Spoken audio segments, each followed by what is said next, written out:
Hello there, my name is Geoff Hannah. I'm here to show you through the Yarralumla Cabinet. I suppose if I could start off by saying how it came about, the sale of the cabinet. We had an exhibition in New South Wales State Library, and although I live in the north coast of New South Wales, I can't help the local woodworkers do anything about organising an exhibition.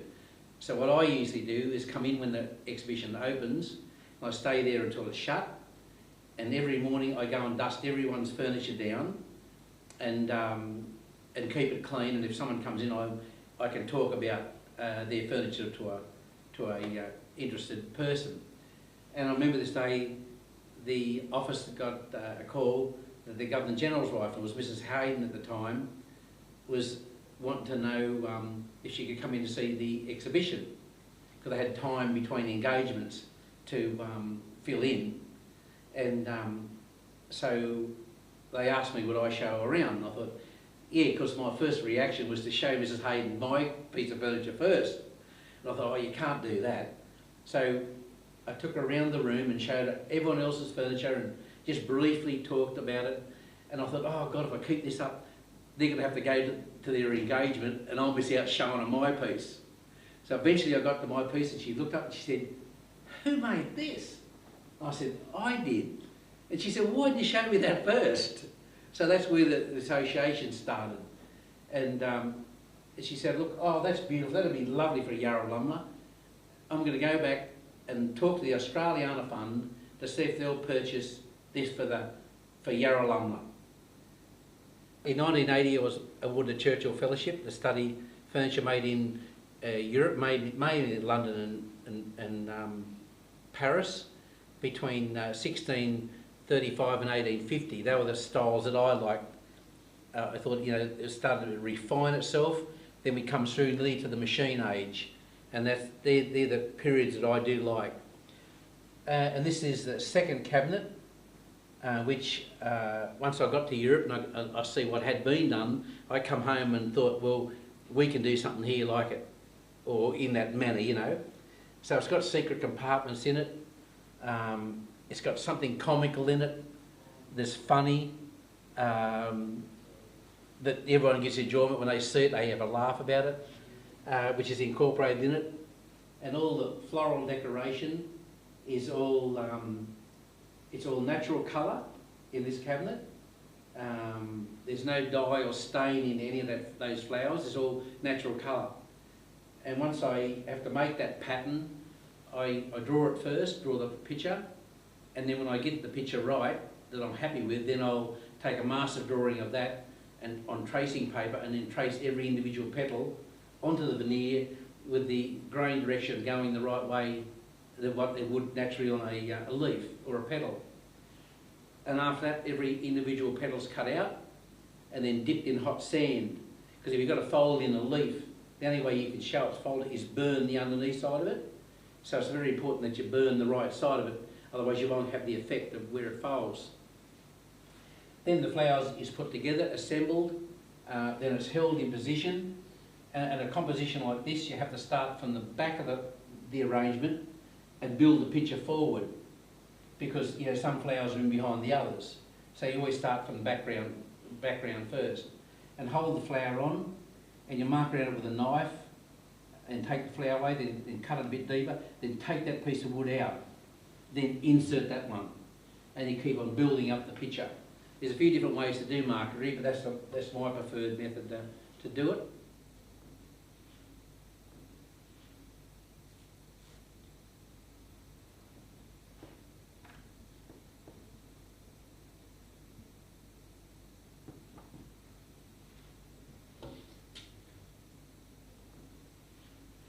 I keep a job card of this, so religiously you can write down the amount of hours it goes into a piece of furniture, how long it takes to make it.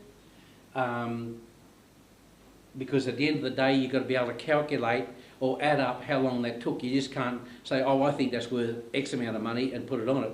It's all calculated off a job card of how long it took and the material cost. So at the end of it, when it was calculated up, I think it was 1,600 hours worked on the cabinet, hands-on to produce it. And then of course you add up all the material costs and all that goes with it to be able to come at a final figure. Of course, once you make something like this, you have to draw it full size. You draw it on a drawing board and you take all the measurements off it. But before you get that stage, it might be a year sitting around looking at it to make sure everything's right before you start, that you have got everything in its right proportion and right size and height and all that. And once that's ready, then you can start to build it. And of course you've got to start from the ground up, like any building. The legs were made and the main structure here was made. Then come the stretcher and then the bun feet. So then it was made up to this section. Then the top section was made. And when that was made, then it all got divided up into all these sections here. So when you look at the drawing board now, all you have is one big space. So then I come back to the drawing board and drew this square in, oblong. And once I was happy where that was going to go, then I divide this up and drew that out in the position, the small drawers and big drawers, because there's a drawer there if you collect jewellery or whatever, there's a drawer there that'll suit you. So once that was all done and fitted, then I went back to the drawing board to this square and looked at it and drew that section, drew that square in first, and, well, it's a little oblong, drew that one in, then I worked out the format of that. So once I was happy with that, then that was made. Then you're left with the last square to do something with it. So you work from the outside in. All the drawers, this is all Brazilian mahogany, which of course now it's a prohibited export and a prohibited import. Every furniture maker in the world wants mahogany to work with because it's such a beautiful thing to work with. It ages to a beautiful colour, it works well, it's got great value, and also looks good with any fabric. And all the dovetails are all hand cut, individually cut on the front and back, and all the bottoms of the drawers are all solid, and they slide into a groove there, and then on the front of it there's a deeper groove, and then the drawer is screwed off there, and so if you get wet and dry weather, that sheet of wood is allowed to grow or expand in and out of that groove.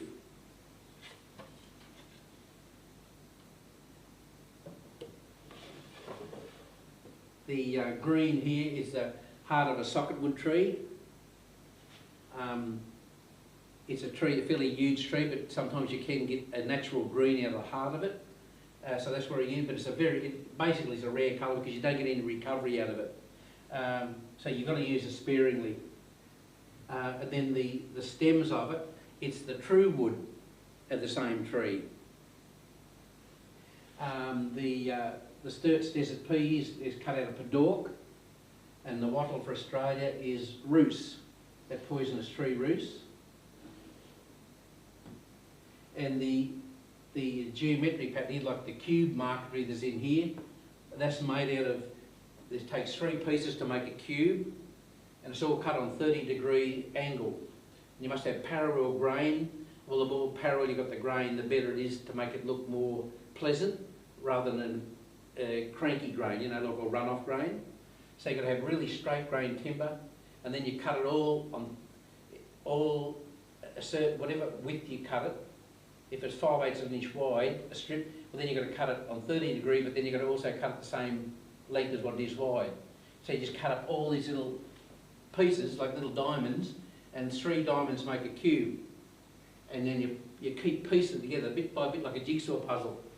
So when this had to be done, I'd done this bit here and let it dry. Then I worked this cubes all up the side to here, and come up here, had all graph lines drawn along here to keep the heights coming in together, because you'll get accumulation of error real quick. And then once I got to here, then I started building it across. And although looking back on it, there doesn't seem to be a worry there was when I was going through it to be able to pull it off, you know. Then you had to glue that in there. Then you've got to work out what veneer colour you're going to have on here. So all the background veneer is done. The Queensland maple, put on, then it's cross-banded with ordinary straight grain maple, then stringed in ebony. So that was done. Then the little ebony piece was put into here. So that was all done through the cabinet. And once that's all done, then you've got all the background done. Then you're ready for the inlay, what floral decoration you're going to do. So then you've got to choose what colours work and a balance of flowers and the balance of colour, so it doesn't become a sham at the end of the day. Because you can't have it overly colourful, because sometimes you can get sick of it if it's not a bit of subduedness kept there, you know.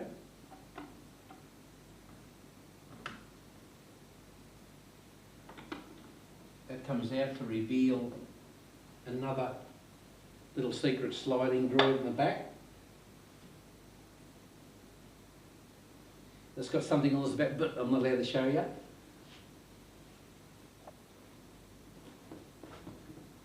Then on the last piece is a little, because everyone, especially when kids said, "Oh, you got any more drawers? You got any more drawers?" So I pulled this little set of silk drawers out. But usually the children don't take much notice of some of the older ones that know what a set of drawers were. So that was made out of antique silk, and it hangs off a sterling silver coat hanger and little sterling silver pegs.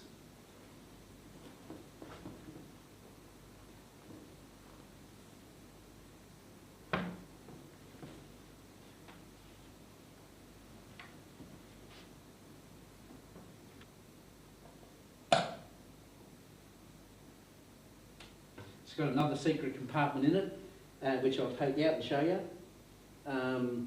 Secret compartments are going to be there, but not too hard to get at.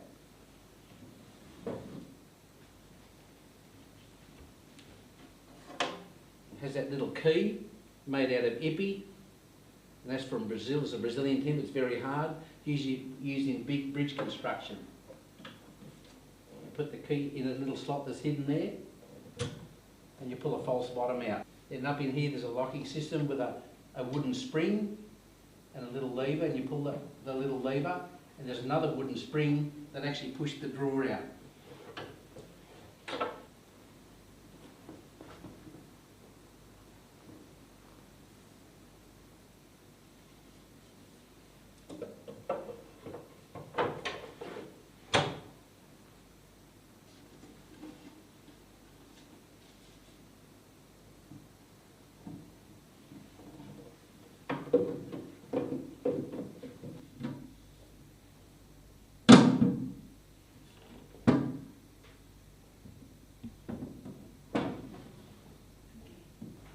Once I filled out the job card for this cabinet, it had my father's name. Well, it didn't have my father's name on. I called it Dad, because Dad used to always say to everyone, "Oh, have you seen what Jeffrey's been doing? You see what he's been making?" He always used to be so proud of what I made. He'd love to tell someone to go around and have a look at it.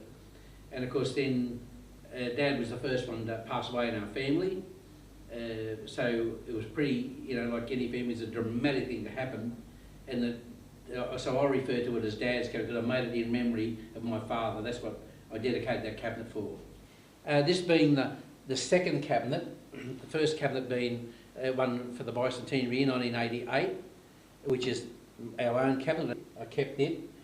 Then come the Yarralumla Cabinet, and then once this one was completed, this helped finance the Australiana Cabinet. So it was set out to use all Australian content. It had 100 woods in the cabinet, and 90 of them which were Australian. And it had all Australian flora on it. Then after that one was completed, it sold, and it helped finance the Hannah Cabinet, which is now in Bunganore Woodworks till November. And all the time the cabinets are getting bigger, because you could see what else you could put into something. So it was all progression, and of course I'm up to now where I use a lot of stonework in the cabinet, with the balustrading at the top of the cabinet. It's all cut out of stone. The legs are inlaid with stone. I've used gold from Australia, gems. It's all the progression, how you can see what you have done, but see where you can go to.